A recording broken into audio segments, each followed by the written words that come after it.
What's going on, everybody? Welcome into Verts. My name is Harrison Graham. Sunday Night Football just wrapped up, so we'll take a look at Chargers Steelers, as this was a pretty one-sided affair in Los Angeles tonight. Plus, want to get into a little hot seat talk. Brian Daboll, I think, is about to be the second head coach fired this season, of course. The first being Brian Callahan earlier on in the year for Tennessee, as the Giants had another double-digit fourth-quarter lead blown in Chicago today. So we will dive into that. Before we get to all that, subscribe to the channel. We're bringing you free and daily NFL and college football content. We're, I think, exactly 100 subscribers away from 14,000.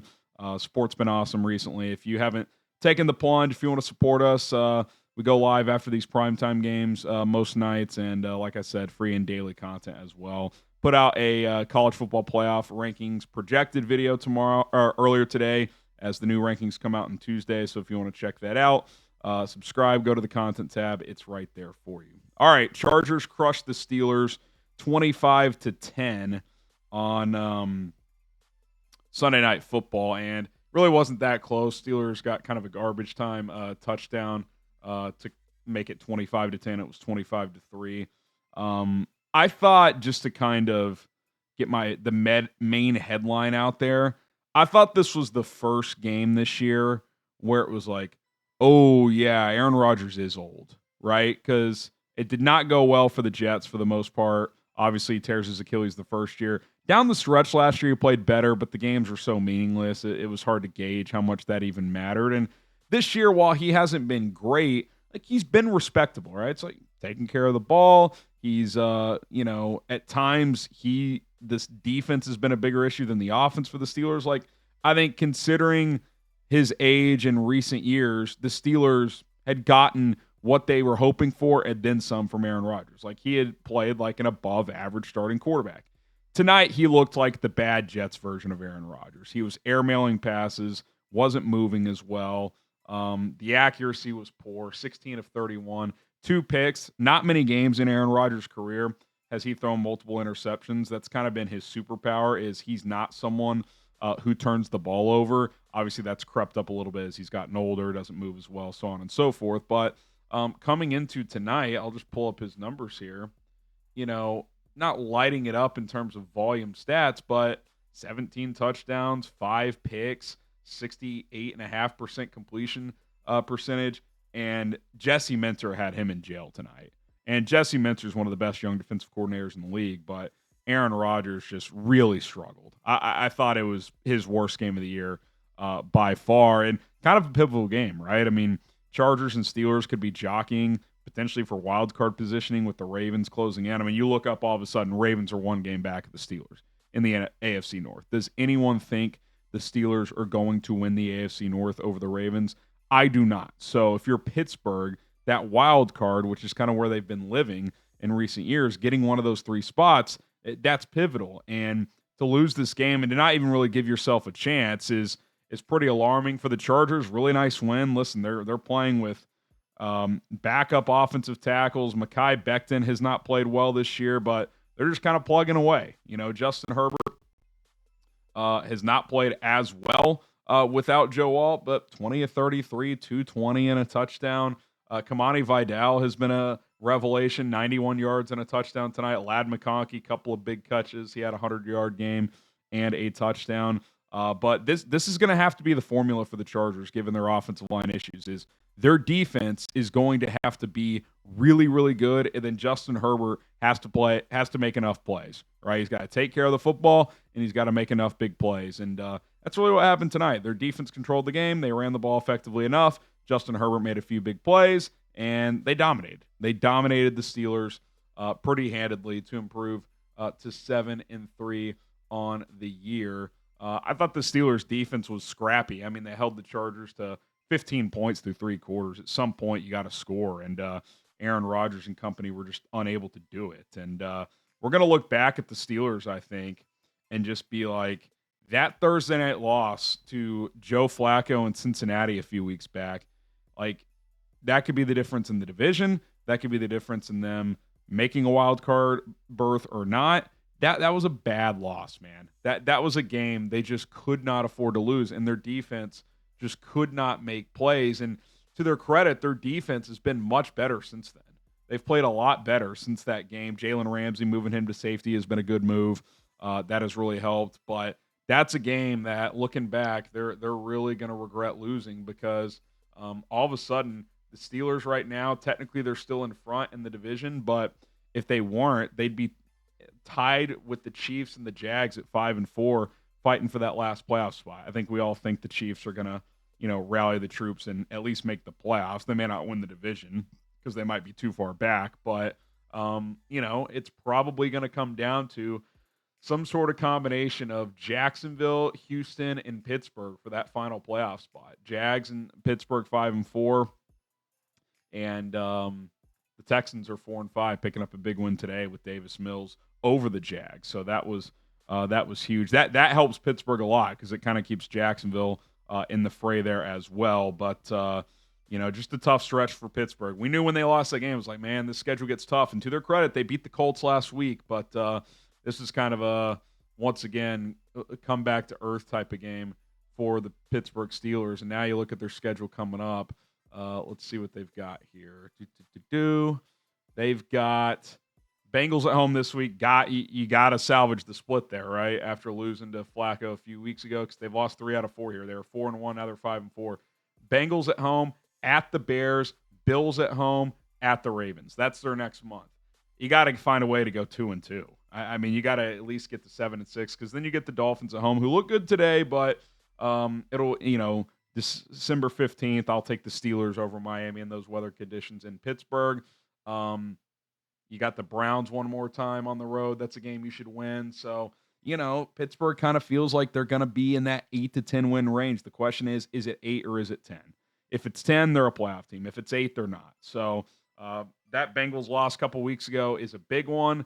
You probably got to make that one up somewhere. Maybe you could say that Colts win kind of made it up, but it still feels like, let's say they split these next 2, Bengals and Bears. That gets them to 6-5. Let's say they beat the Dolphins at home, 7-5. They beat the Browns on the road, 8-5. Buffalo at home, which Buffalo are you going to get? Who knows? At the Ravens, at Detroit, Ravens at home. You got to find at least 1 to get to 9, if not 2 to get to 10. So, it's not going to be easy for Pittsburgh. They're going to have to earn it in the second half of the season. They're 5-4. Not all is lost. You do have the Ravens twice, so if you want to say, hey, if you at least split those or somehow sweep them, then yeah, they could still win the division, but the odds makers don't think that's happening. They're all over Baltimore, and I am as well. Ravens have won 3 in a row. I think they win that division. All right, we are sponsored by PrizePicks. We will talk a little Brian Daboll hot seat coming up in a moment, but best daily fantasy sports app out there is PrizePicks. The hard-hitting football action is even better with PrizePicks. The weather might be changing, but the feeling of being right never gets old. So keep the season rolling with PrizePicks by getting $50 instantly in lineups when you play your first $5. Playing PrizePicks is very easy. It takes less than 90 seconds to create an account. Just go to prizepicks.com/CLNS. Use the code CLNS, and then it takes less than 60 seconds to set your first lineup. You just pick 2 or more players and take more or less on their stat projections. Little example, I had a 2-player lineup earlier today. I took more on Caleb Williams pass yards and Jackson Dart. If the Bears didn't drop 6 passes, that would have been an easy hit, but Caleb came up about 8 yards short. $20 lineup to win $55. Again, you can go up to 6 players in a lineup.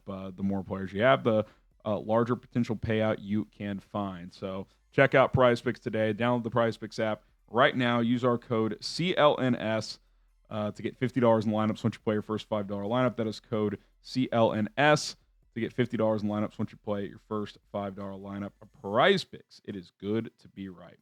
Okay, Brian Daboll. There was a report earlier this week, local radio in New York.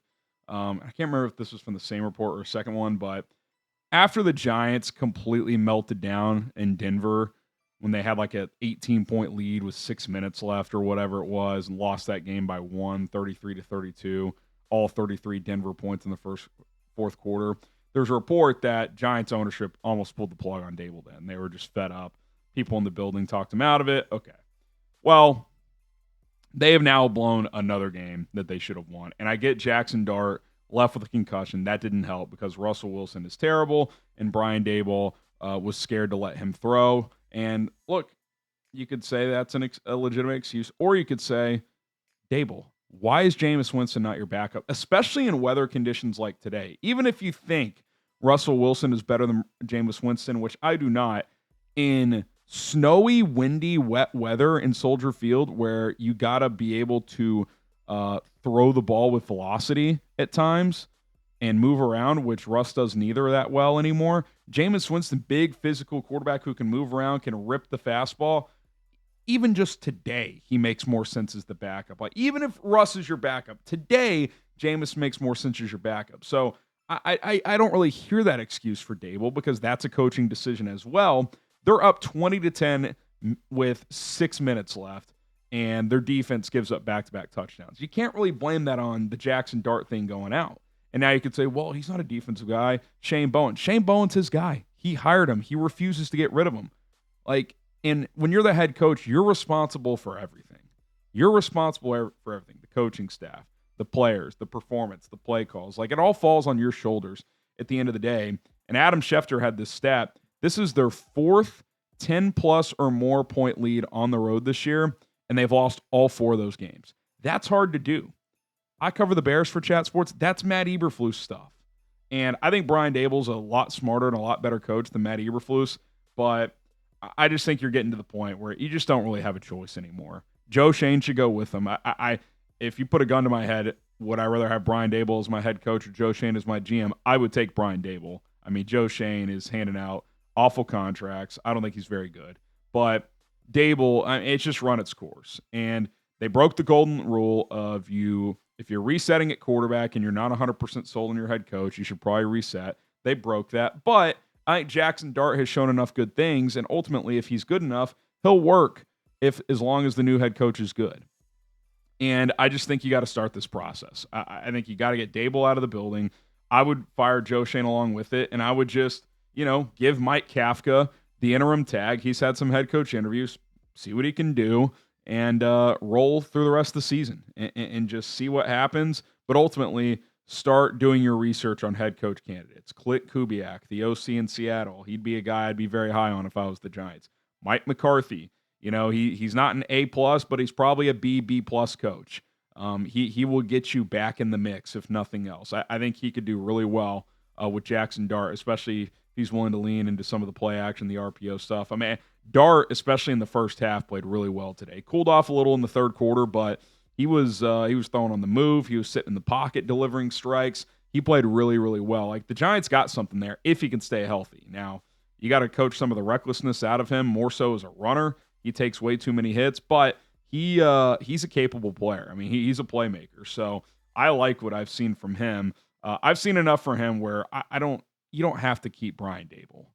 You can find another coach who's just better for your franchise, who can make it work with Jackson Dart. But I think you gotta pull the plug on this operation. I mean, Brian Daboll, Joe Shane, it's just they're not good enough, man. I thought Joe Shane, and I know it's a TV show, I thought he got exposed mightily on that Hard Knocks show a couple years ago. There's a reason the next year no one was willing to do the offseason edition because Joe Shane just looked so bad. And Brian Daboll, look, you got the worst thing that could happen to Brian Daboll was overachieving mightily in his first year, because 2 things happened. One, it set unfair expectations for a below-average roster led by quarterback Daniel Jones. And 2, it tricked Joe Shane and probably Daboll a little bit into paying Daniel Jones. And I know Daniel Jones has done some good things with the Colts this year, but if you're watching closely, he's starting to revert to Daniel Jones. A lot of turnovers, fumbling, forcing the ball. Daniel Jones can be a fine, serviceable quarterback when you can run the ball with Jonathan Taylor 30 times for 200 yards, but they fell into the Daniel Jones trap because they overachieved that first year, made the playoffs, won a playoff game.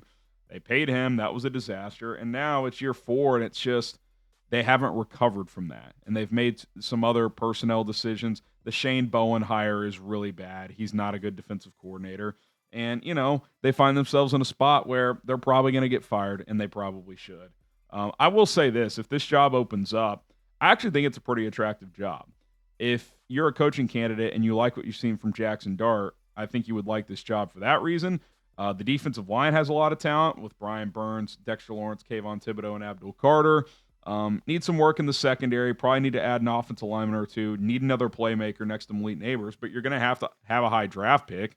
I think in a division, by the way, whereas outside of the Eagles, feels kind of wide open moving forward. Dallas is very top heavy. They got some draft assets now, but they just traded for Quentin Williams, so they lost some of those. Washington, their roster is much further away than people thought. They overachieved massively last year by making the NFC title game. You get the right coach in there, which is why I'd be tempted by a guy like Mike McCarthy, even if he's not like your Tom Coughlin, your 10, 12, 15-year head coach. Come in here, be the guy for 5 to 7 years. He's in his early 60s, coach until you're 68, 70. Just get back on track.